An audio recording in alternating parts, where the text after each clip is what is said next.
Nerd Reactor, roll out. What's up, Reactorites? John here, and yes, it's time to talk about Star Wars: The Rise of Skywalker. And this movie has a lot to follow up to, especially after the events of The Last Jedi.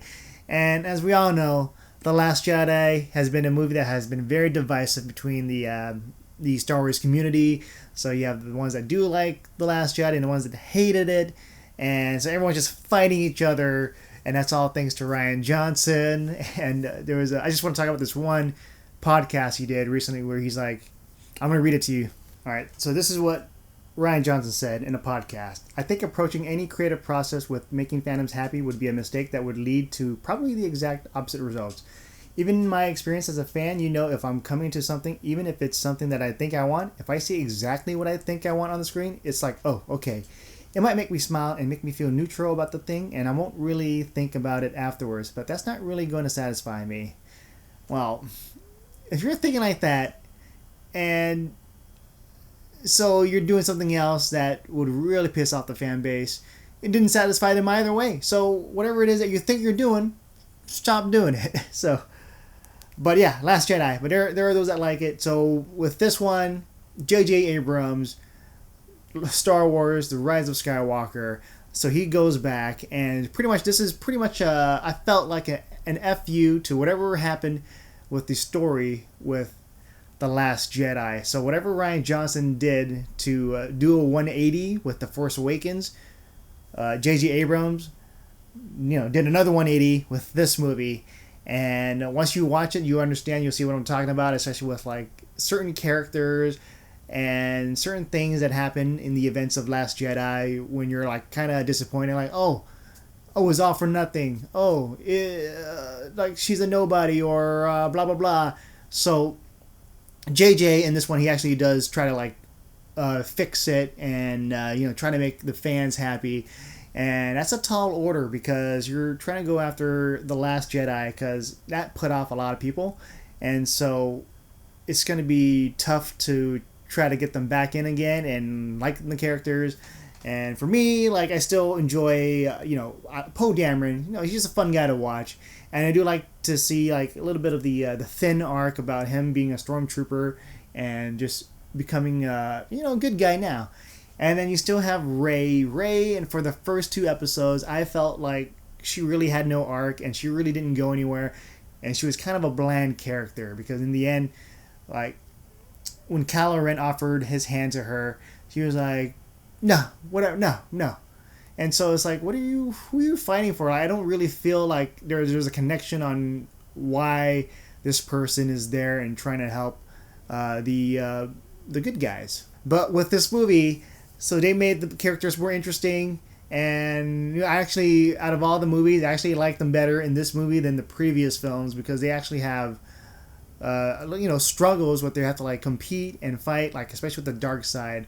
Like Rey in the trailer, you saw her with the red lightsaber. So here, like, you get to see that the seduction of the dark side, and I thought it was like pretty interesting to watch, just to see like just the backstory, the story that was shown. And so yeah, all the characters, the main focal point is just like Rey, Finn, and Poe Dameron. So they're the trio, and then you also have Chewbacca, C-3PO, R2-D2. They're like coming together, working together, doing their thing. And then you also have the storyline between Kylo Ren and Rey, where this time is very balanced. And I think to appease the fans, J.J. Abrams made Kylo Ren more badass. So when he's fighting Rey, he knows what to do. So it's kind of like he's kind of cocky about it, compared to where with Force Awakens, Kylo Ren got hit by the bowcaster from Chewie, so it wasn't really a fair fight. So we didn't really get to see him at his prime going up against Rey, who never was trained in the art of lightsabers, but somehow she was able to defeat him. But then, some fans would say, oh, but, he got shot by a bowcaster. Other people just die, so that makes him pretty strong anyway. But it's like, but you still showed Kylo Ren getting defeated. So here, when you watch it, you're like, damn. So, okay, Kylo Ren's kind of a badass. And for Rey, she is, like, her arc, it's a little bit better. But if you're not a fan of Rey to begin with, like, it's going to be a tough pill to swallow just to just follow her on her journey. So far, like, my favorite characters, and it's just Poe and Finn, just them together. They're always fun to watch, and sometimes like the dialogue is just a little too out there, a little too hokey, but for what it is, I enjoyed it. As for Rose Tico, if you were a fan of Rose Tico, you're probably going to be disappointed in this because of her screen time. But if you weren't a fan of Rose Tico from Last Jedi, you will love this because she has a smaller role. And then everyone wants to know about like the Knights of Ren. They're in this. They don't really do much. Like they're here and then there, and then when they do try to do something cool or whatnot, they're pretty much useless. So they're pretty much a huge disappointment for me in this film. One of the biggest announcement, or one of the biggest thing that fans were shocked by with the Star Wars: The Rise of Skywalker was Palpatine. Like, how's Palpatine here? What's going on? With this, I love how they introduced Palpatine, so it's very interesting to see how that works. And if you've watched like the Star Wars Rebels and even Clone Wars, to see how they've treated previous characters that you thought were dead and they come back to life, it's kind of similar to that. But yeah, this is pretty cool. I love what they've done with it, and a part of me it reminded me of like a scene from the Assassin's Creed movie, and especially with the Animus Machine. So if you watch that movie and then you watch this, you'll get what I'm talking about. But yeah, Palpatine, I thought Palpatine was cool. There were certain parts where I like things could have been done better, especially with like the climactic scene. But it felt like it kind of felt rushed. Like I wanted to see more. I wanted to see something cooler than what we were given. So yeah, for this movie, there was a lot of homages for like from the Star Wars films, especially if you're a Star Wars fans, and you'll see plenty of them throughout. And one of the biggest, probably glorified cameos is Lando Calrissian in this one, and just seeing him, it just makes me happy as a fan. And people cheered in the theater when they saw Lando, like, he's back, and he's as charming as ever, but a smaller role. But yeah, talking about the story, it just felt like this Star Wars: The Rise of Skywalker was introducing a whole new story element, and it's just trying to like catch up to what The Last Jedi has done. And it's not a perfect movie, Star Wars: The Rise of Skywalker, but I do enjoy the film for what they J. Abrams had to do. Okay, so I'll talk about the running time. The running time's long because J.J. Abrams trying to cram a lot into the story, so it just keeps going, bam, bam, bam, and never misses a beat. What I do like about like the missions, like they actually have a purpose, and none of them felt like it was made for no reason or it was off for nothing. Especially like in the Last Jedi with some of the missions that they do, with Finn and Rose, they did all that for nothing. And then you have Poe in Last Jedi where his actions, he just looked like an idiot. But then here with this movie, like with Poe Dameron and all the others, the characters, their actions, like they're not made to look like idiots. They're actually doing their job.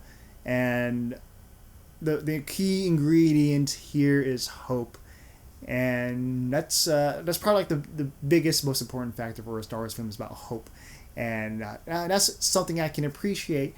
But overall, I did enjoy this movie. I liked the characters. I even enjoyed more of Kylo Ren in this one than the previous films.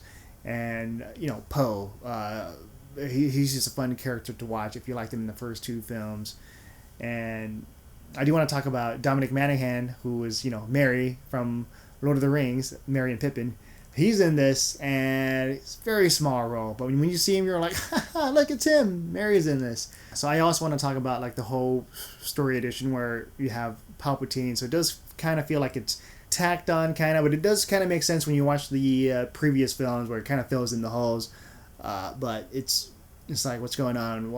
Why now? Why here?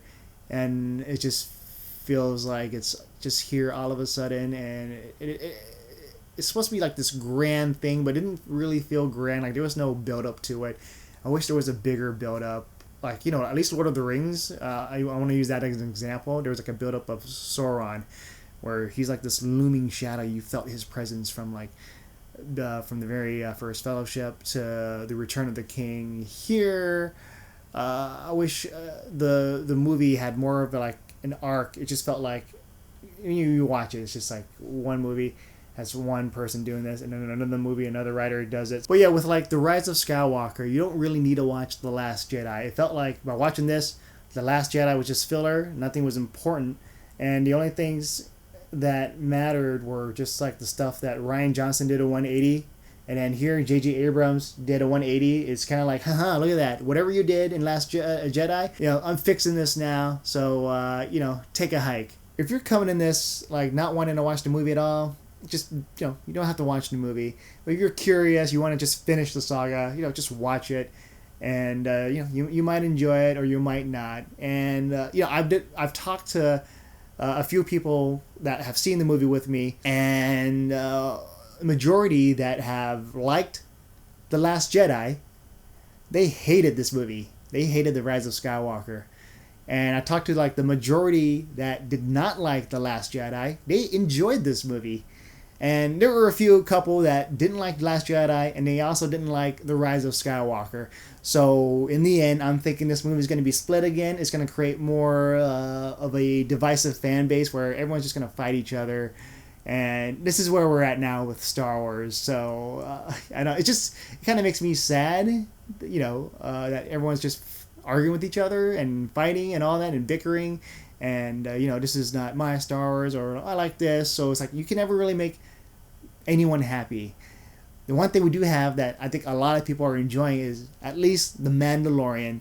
So yeah, Jon Favreau, come on, bring him to all the Star Wars projects. I'm down for that. So yeah, those are my thoughts on Star Wars, The Rise of Skywalker. Let me know what your thoughts are on the comments below. Like whether you liked it, whether you hated it. If you're in the camp that didn't like Last Jedi, did you like this? Or if you're in the camp where you like Last Jedi, did you hate this? Let me know on the comments below. We also have a Discord server channel, Nerd Reactor. Link is in the description. Facebook group. With that said, I'm John, and I'll see you guys next time.